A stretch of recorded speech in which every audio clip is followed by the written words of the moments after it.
Hi and welcome दोस्तों। आपका बहुत बहुत स्वागत है हमारे इस वीडियो में। दोस्तों, आज के हमारे इस वीडियो का टॉपिक है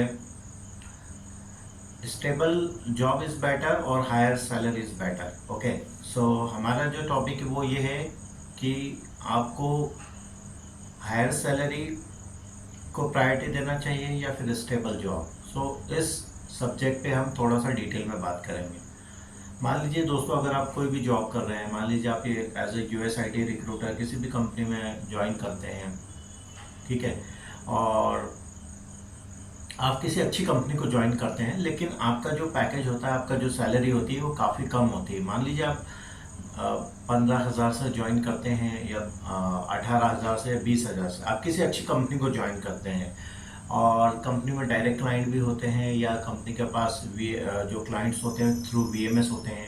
आप कोई भी सबमिशन करते हैं तो क्लाइंट की ओर से कुछ ना कुछ इंटरव्यू को फॉर्म में या शॉर्ट लिस्टिंग के फॉर्म में या फिर डायरेक्ट ऑफर के फॉर्म में आपको रिजल्ट मिलता है, और आपको इंसेंटिव भी मिलता है, लेकिन इंसेंटिव थोड़ा सा कम मिलता है, मतलब जैसा मिलना चाहिए वो नहीं मिलता है। लेकिन आपकी जॉब एक स्टेबल जॉब होती है, क्योंकि आप डायरेक्ट क्लाइंट पे काम करते हैं या फिर आप कई सारे वीएमएस पे काम करते हैं। वीएमएस से एसोसिएटेड कई क्लाइंट्स होते हैं जिनकी डायरेक्ट रिक्वायरमेंट आपको मिलती है, उन पे आप सबमिशन इजीली कर देते हैं।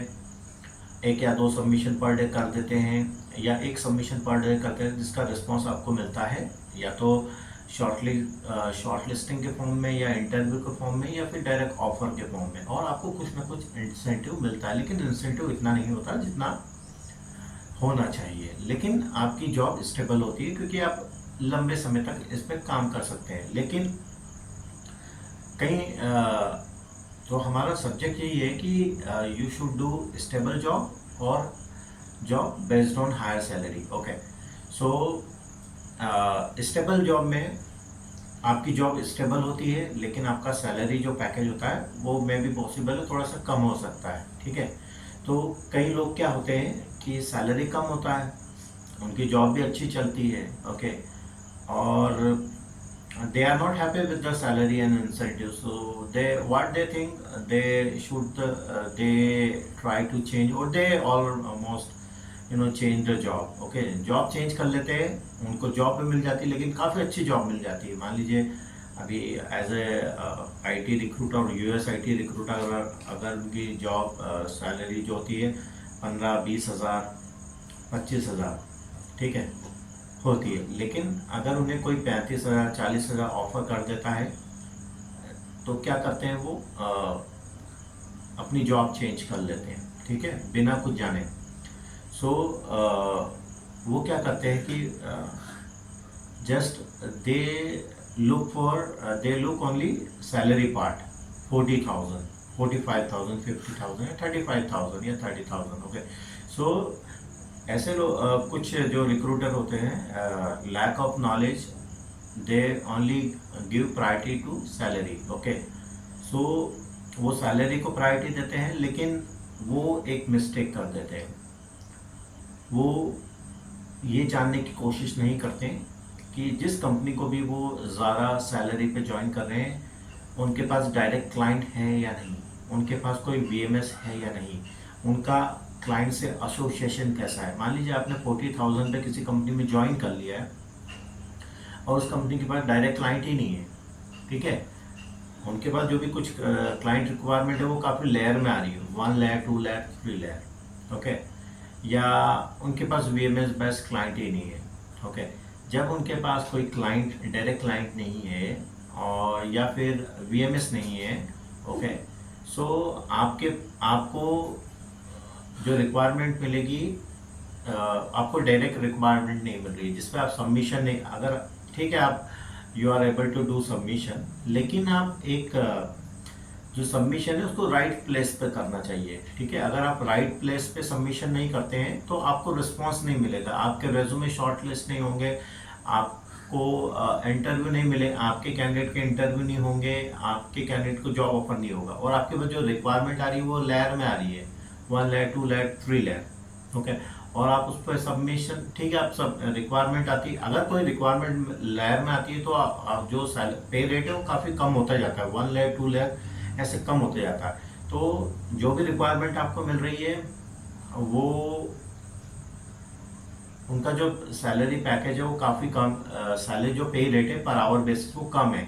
तो आपको जो candidate according to job description और पे रेट है, आपको कैंडिडेट सर्च करने में डिफ़िकल्टी होगी, ठीक है। और आपको ठीक है, आपने डिफ़िकल्ट, आपको थोड़ा सा समय लगेगा कैंडिडेट ढूंढने में, ठीक है।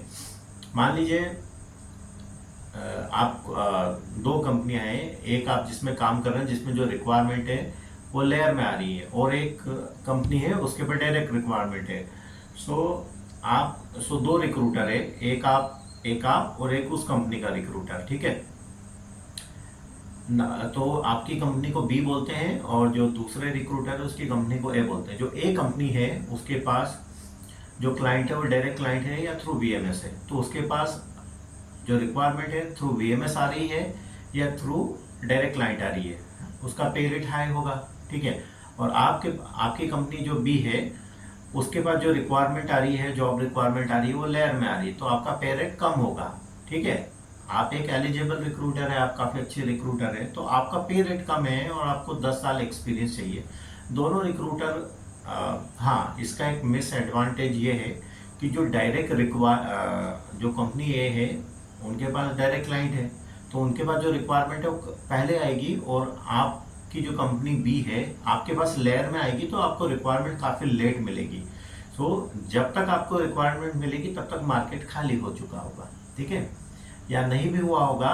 तो जो कैंडिडेट मिलेंगे, सबसे पहले कैंडिडेट ऐसी ही कंपनी में अपने रेज्यूमे को सबमिट करेंगे जो पे रेट हाई देगा, और आपकी कंपनी को जो बचे कैंडिडेट होंगे जो वो आपको सबमिट करेंगे जिनके पास लेस एक्सपीरियंस होगा, या फिर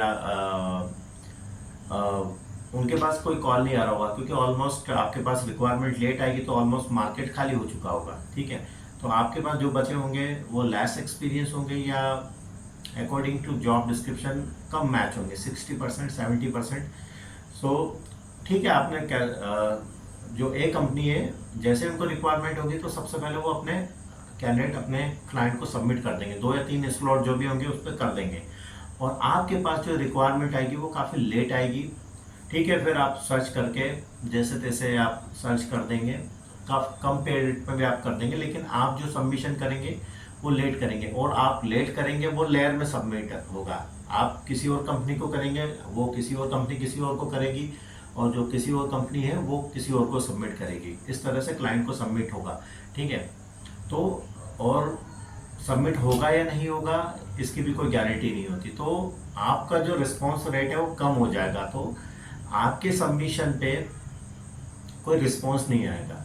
आपका सबमिशन तो माना जाएगा, लेकिन कंपनी को बिजनेस नहीं मिलेगा, ठीक है। आपने और हाई सैलरी पे ज्वाइन किया, 40,000 पे आपने ज्वाइन किया, ठीक है, ठीक है। तो अगर 3 महीने तक आप बिजनेस नहीं देंगे तो अगर आप कोई बिजनेस नहीं देंगे कंपनी को, ठीक है, you are eligible, you are the proficient, you are most experience, और you are the able person, okay, आप एक लायक व्यक्ति है जिसको सैलरी मिलना चाहिए, लेकिन आपका मिस्टेक क्या हुई है कि आपने ऐसी कंपनी को ज्वाइन किया है जिसके पास लेयर में क्लाइंट है, ठीक है। लेयर में क्लाइंट होना कोई बुरी बात नहीं है, ठीक है, और ना ही हम इसे बुरा कहेंगे, लेकिन हम थोड़ा सा जो मार्केट सिचुएशन ये होती है कि कई लोग स्टेबल जॉब को छोड़कर हाई सैलरी के पीछे भागते हुए ऐसी कंपनी ज्वाइन कर लेते हैं जहाँ स्टेबिलिटी नहीं होती। ऐसा नहीं है कि जिसके पास डायरेक्ट क्लाइंट नहीं है वो वहाँ स्टेबिलिटी नहीं होती है स्टेबिलिटी अच्छी। जो डायरेक्ट क्लाइंट नहीं होते वो भी अच्छी कंपनी होती है, मोस्ट ऑफ द कंपनियाँ अच्छी होती है, लेकिन कुछ कंपनियाँ हो सकता है ऐसा हो जैसा कि ठीक है। तो हायर सैलरी में अगर आप हायर बेस पे ज्वाइन करते हैं तो आपसे जो कंपनी की एक्सपेक्टेशन है वो भी हाई होती है। अगर आप उसको पूरा नहीं कर पाते हैं तो फिर आपकी जॉब चली जाती है, और अगर कुछ गैप हो जाता है जॉब जाने के बाद, या आपको वो फायर कर देते हैं या लेड ऑफ हो जाता है आपका, मान लीजिए 2 महीने, 3 महीने, 6 महीने, 1 साल अगर गैप हो गया, तो आप कंपैरिजन कर सकते हैं कि जहाँ आप किसी भी स्टेबल कंपनी में, अच्छी कंपनी में, ठीक है, 15,000 या 20,000 पे, मान लीजिए 15,000 पे काम कर रहे हैं आप, लेकिन रेगुलर बेस पे काम कर रहे हैं आप, रेगुलर बेस पे आप सबमिशन कर रहे हैं, आपके ऑफर आ रहे हैं, थोड़ा बहुत कुछ इंसेंटिव कम आ रहा है लेकिन आ रहा है, लेकिन आपका जॉब एक कंटिन्यूसली चल रहा है, ठीक है। और दूसरी ओर आप एक हायर सैलरी के चक्कर में आप किसी कंपनी को ज्वाइन कर लेते हैं, वहाँ 40 आप 3 महीने ही काम करते हैं, ठीक, 40 1,20,000, ठीक है, आपको सैलरी थोड़ा अच्छा मिल गया, काफ़ी अच्छा मिल गया, लेकिन वो 3 महीने के लिए मिला, और उसके बाद आपका गैप हो गया, मान लीजिए आप 6-7 महीने का गैप हो गया, तो वो बड़ा लॉस हो जाएगा। So if I talk about myself, so आपको स्टेबल जॉब और अच्छी कंपनी के साथ काम करना चाहिए। ऐसा ज़रूरी नहीं है कि इनके पास डायरेक्ट लाइन नहीं हो, अच्छी कंपनी नहीं होती है, लेकिन हमको अच्छी कंपनियों पे ज़्यादा फोकस, हम जब काम करते हैं किसी कंपनी के साथ तो हमें पता लग जाता है कि कौन सी अच्छी कंपनी है या वो। अगर आप, ठीक है, सैलरी कम है, that will also you know good thing. Salary अगर कम है तो कोई ऐसा कोई प्रॉब्लम नहीं है, आगे चल के बढ़ सकती है, लेकिन आपकी एक जॉब कंटिन्यू होती है। लेकिन जहाँ आप एक हायर सैलरी वाली जॉब ज्वाइन कर लेते हैं, 2 या 3 महीने या 2.5 महीने आपकी जॉब रहती है और 6-7 महीने का गैप होता है, तो आप सोच सकते हैं कि higher salary is not good thing. Okay, good thing is that you should be on job. Okay, आपकी जॉब रेगुलर होना चाहिए, चाहे सैलरी कम हो, लेकिन डिसकंटिन्यू जॉब नहीं होना चाहिए, है ना। आप कि जो भी जॉब है, चाहे 15,000 की, 20,000 की, 25,000 की, वो लेकिन कंटिन्यू होना चाहिए, ठीक है।